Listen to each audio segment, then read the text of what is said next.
captive bred animals. These animals, if they were placed into the wild, they wouldn't even survive. They are bottle fed by humans since they are bottle fed by humans since day one.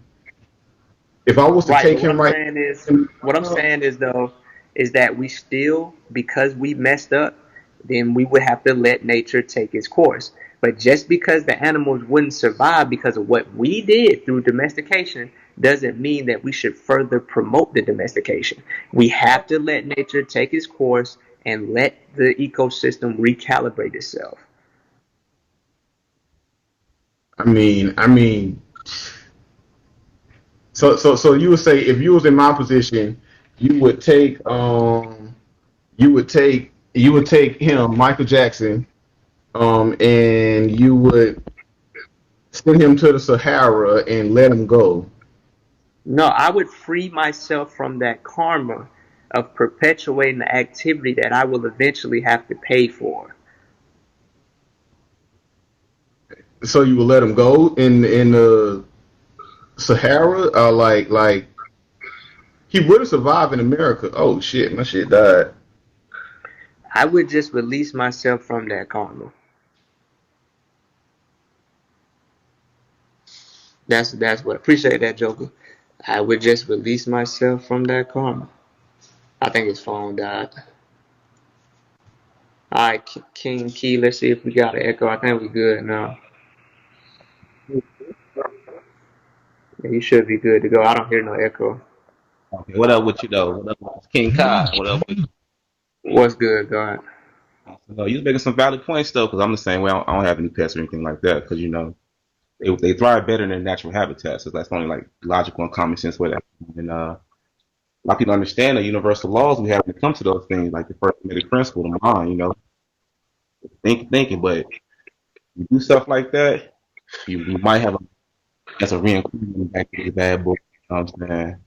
It's Yeah, like because you're dealing with the law of cause and effect, and people think that they get to escape the laws of the universe through justification. Like it doesn't matter how much money you're making. It doesn't matter if that animal ain't gonna survive. It matters that you're practicing enslavement, and regardless of what form it's in.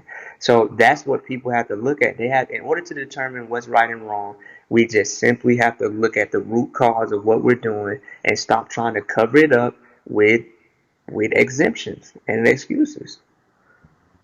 if I do it this way instead of you can't do it like that at all. I mean, yeah, I became me and my wife like we got out the grid often. We pretty much have our own sea moss business, crystal jewelry, so we pretty much been self-employed for a long, long time, just doing what we love. You know what I'm saying? And just spreading knowledge and content to people. I wouldn't sell anything though because the act of selling things is actually something that's not in alignment with nature. So when it comes to what we're about, for everybody that's unfamiliar, for people that don't know who I am, that don't know who Chief is, that don't know who Nature Boy is, the Three God is, we model ourselves after nature. And so the way we determine what's right or what's wrong is we look at the rest of the millions and trillions of creatures on this planet. And so when we talk about selling things, nothing in nature sells anything. Everything in nature works interdependently on behalf of something else. The tree yields fruit, berries, nuts, whatever it may be, for the consumption of something else. The tree ain't holding on to the fruit talking about some it's 4.99 for these apples. No, the tree literally just exists for the sole purpose of sustaining something else. And what it is designed to sustain, whether it be insects, animals, reptiles, amphibians, whatever, humans, those creatures are also interconnected with the sustainability of the tree. So the natural economy, the natural exchange is simply living in tune with each other. And when I say each other, I'm not just talking about humans. I'm talking about trees. I'm talking about uh, aquatic animals. I'm talking about the birds of the air, everything. So when I take food from the earth, I don't have to sell anything to the tree to get the fruit. The tree is there. The earth is there for me. This is literally the Garden of Eden that we walk upon every day, but act like it's some type of fable or fantasy in the Bible that we can only dream of. We're literally walking on the Garden of Eden because it's 63,000 supermarkets in the United States alone. And all of the food that those supermarkets use to sell and make a profit,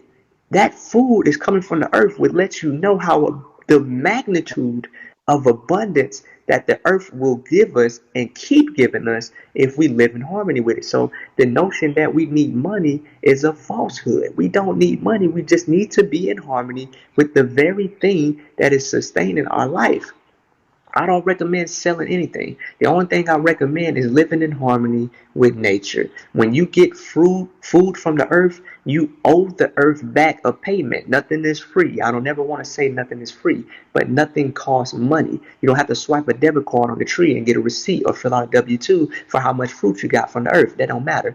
What I owe back to the earth is what naturally comes out of me. So I'm infinitely rich as long as I'm in alignment with the true universal exchange. When I eat fruit, it turns into exactly what the tree needs back to give me back more food. I don't have to consciously digest my food. I don't have to sit there and turn my stomach and chew my food up with my stomach and make sure it go through my intestine. No, that I'm already in alignment with a natural process.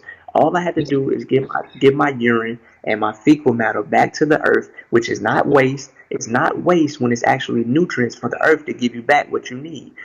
We live in a world where we flush it down a plumbing system, and that plumbing system acts as a barrier between us and the relationship we're supposed to have with the earth. So selling something, hold on real quick. Never mind. Selling things is not necessary. It Yeah. doesn't make any sense.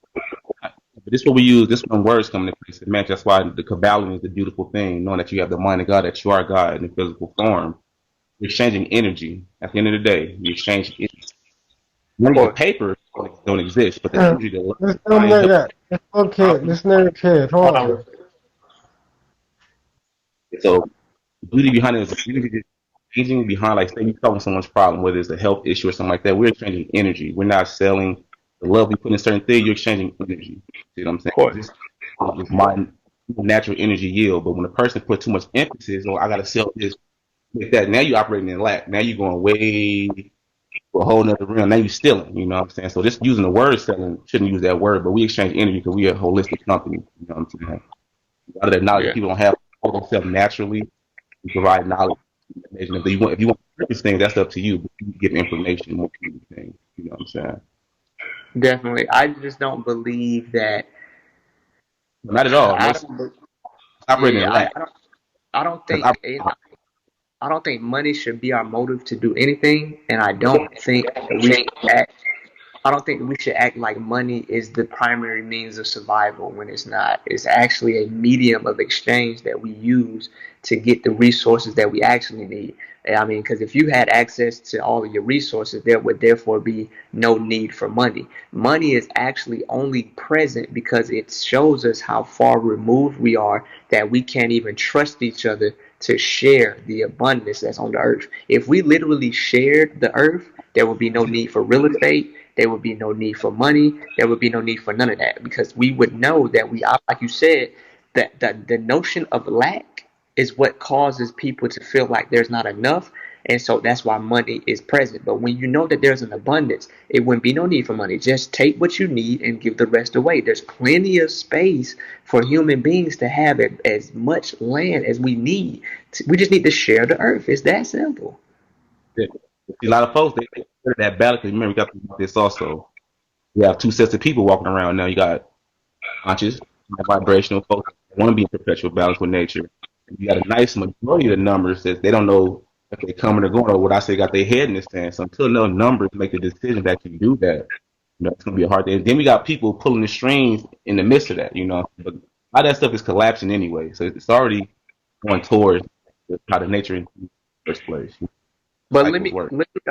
I want to address two things. One, I seen Seth say that, but people would abuse it. You need order. Money brings order. That's not true. That's only your limited perspective of how you've seen human beings behave thus far. But the only reason human beings behave that way is because we live in an environment where there's not an abundance. When there's an abundance, people don't behave the way that you're referring to.